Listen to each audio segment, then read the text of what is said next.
the room 10 minutes later, looking particularly fucking unkempt.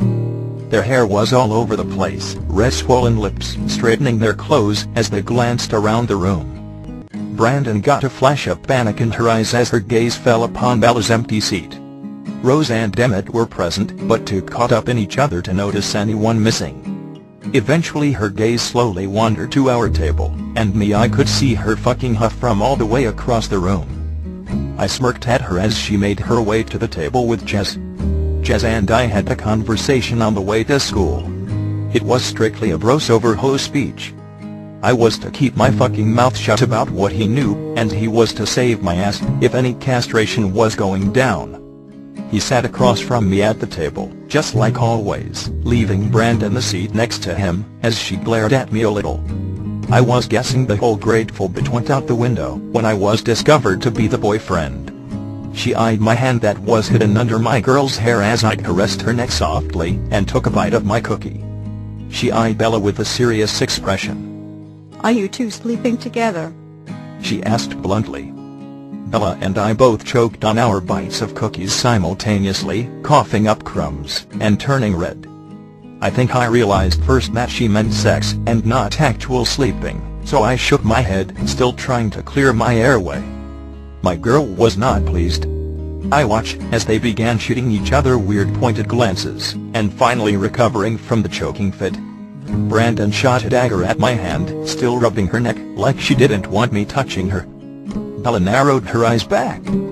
A silent debate that Brandon was apparently losing as she huffed and slumped in her chair. That was some interesting shit.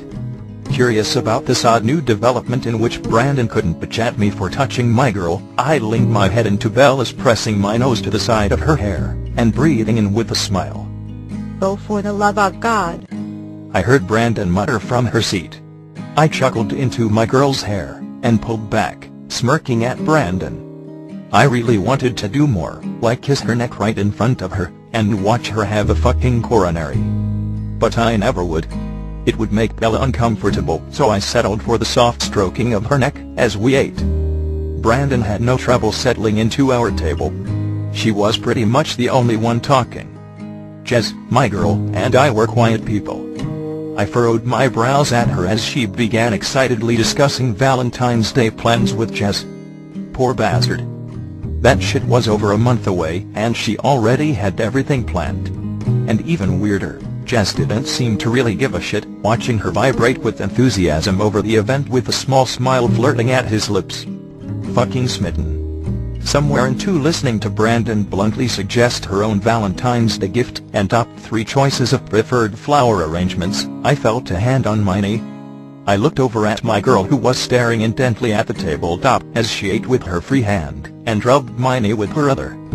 I smiled, and caressed her neck a little firmer with my thumb, just showing her that the gesture was okay with me. We walked to Bio together after Bella got her hood up after lunch. I held her waist firmly as we meandered the halls, already used to the staring by that particular point. Mr. Banner wanted to change her seat, but she didn't listen, sitting down at our lab table, as he looked at her with a frustrated expression. My girl sat with her lab stool close to mine, scooting closer once class had started. I didn't mind one fucking bit. In fact, I took her hand again, bringing it under the table, and holding it until she needed it back to write with. I could see Newton 2 tables ahead of us, just fucking dying to turn around and analyze us like everyone else was doing. Including Mr. Banner.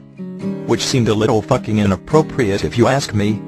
Even under the closed stares of the entire classroom, as we sat close to one another, my girl seemed completely relaxed next to me, taking my hand again when she was done writing her assignment.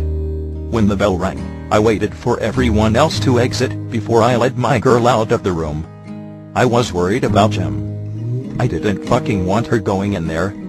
Not with James, not with Stanley and her hyenas, not even with that stupid as shit gym coach. And as we stood by the double doors, I told her so. She sighed at me and glanced around nervously. "I'll be fine. The coach has already made," she paused, and grimaced, holding up air quotes, "accommodations." She finished dryly, looking down at the ground and fiddling with her hoodie sleeves. It still didn't placate me one fucking bit. especially when I spotted Stanley walking up with her group. She looked me right in the eye and smiled at me, attempting to be seductive but really only succeeding in making me fucking nauseous. I quickly turned back to my girl, who was staring at Stanley with an odd expression that I didn't quite understand. I furrowed my brows and lifted my hand to put my fingers under her chin, turning her to face me. Her big brown eyes met mine with an odd mixture of determination, love, anger, and that same fucking bitterness that I had seen in her eyes before. And before I could even fucking question her about any of it, she shoved me hard up against the double doors with a strength that I didn't even think my girl capable of. I hit the doors with a hard thud, and I looked at her in shock and a little bit fucking hurt. But instead of just slapping the shit out of me, which was what I was truthfully expecting given the rough shove, she pressed her body against me and crushed her lips to mine. And then it all fucking clicked. I fought to hold back a smirk against her lips as I slid her hood off and tangled my fingers into her soft hair, darting my tongue out across her bottom lip. I figured if I could get my girl any kind of vindication against that tramp, I was going to do it right. And we definitely did. She parted her lips to shove her tongue in my mouth, but I wouldn't let her. Instead I plunged mine into hers, pushing off the doors just enough to turn her around and press her against them. She fisted her hands into my leather jacket, pulling me closer as she tilted her head to deepen this kiss further. I was worried about hurting her face as I cradled her head in my hands, trying to stop her from being so fucking rough. But she wasn't having any of that shit. She brought her hands to my hair, pulling my face closer to hers, and pressing against my tongue urgently with hers. My eyes rolled back a little when she pulled my hair, and then suddenly, we weren't doing the kiss for anyone but ourselves. I pushed her back into the doors harder, just fucking needing to be closer to her. She moaned into my mouth as I pressed against her, breathing heavily, and pulling my hair harder. Because she just figured out I liked that shit. I gasped, pressing against her tongue more fervently. And then she fucking did it again. I groaned breathlessly into her mouth. And that was pretty much my cue to back the fuck off. I slid my tongue out of her mouth and eased off of her from the door. When I opened my eyes and met hers, she fucking smiled at me and I smiled back, panting a little from the kiss but happy as hell to see all that bitterness completely gone. She chuckled at me and leaned up to give me one last chaste kiss on my lips. It felt a whole lot like a thanks. As if a kiss wasn't plenty fucking thanks enough for me. I cleared my throat and backed away from her as she drew her hood back up overhead, still fucking smiling. And when I turned around to see Stanley, it really was fucking priceless. Jealousy was the understatement of the century. Her face was red as she fumed silently from the concrete walkway, staring daggers at my girl that made me want to fucking stab her again. My heart-on completely fell in my pants when I realized she had just made shit worse on herself. With a curse under my breath, I turned back to tell her to be careful, but she was already walking in the doors and out of my sight before I could. When the last bell of the day rang, I threw all my shit into my bag carelessly, and damn near sprinted towards the gym, fucking praying that my girl wasn't going to walk out crying again. Or worse. Luckily by the time I reached the doors, she was already exiting. Tear-free. I let out a sigh of relief, and walked over to her, snaking my arm around her waist. She looked up at me with a weird blank expression, and a smile that looked completely fucking forced. I groaned as I walked her towards the parking lot with her. "Did they fuck with you?" I asked, pretty fucking aggravated at the thought of it.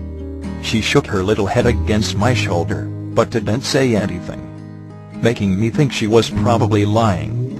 I stopped when we reached the gravel, grabbing her arm, and turning her towards me, lifting her chin with my finger again. "Jazz can ride with Brandon if you want to come with me," I suggested quietly, hoping that she could talk to me about it once we were alone. Her eyes got wide. "No," she yelled, looking into my eyes all panicked and scared. I frowned down at her, feeling a little fucking hurt and rejected by her vehement refusal. She sighed, and shook her head, glancing around the parking lot. I just wanted to get some time alone with Alice," she pleaded with her eyes as she gazed into mine. I nodded, deciding she wasn't lying about that fact, and leaned down cautiously to kiss her forehead. She smiled at me as I leaned back.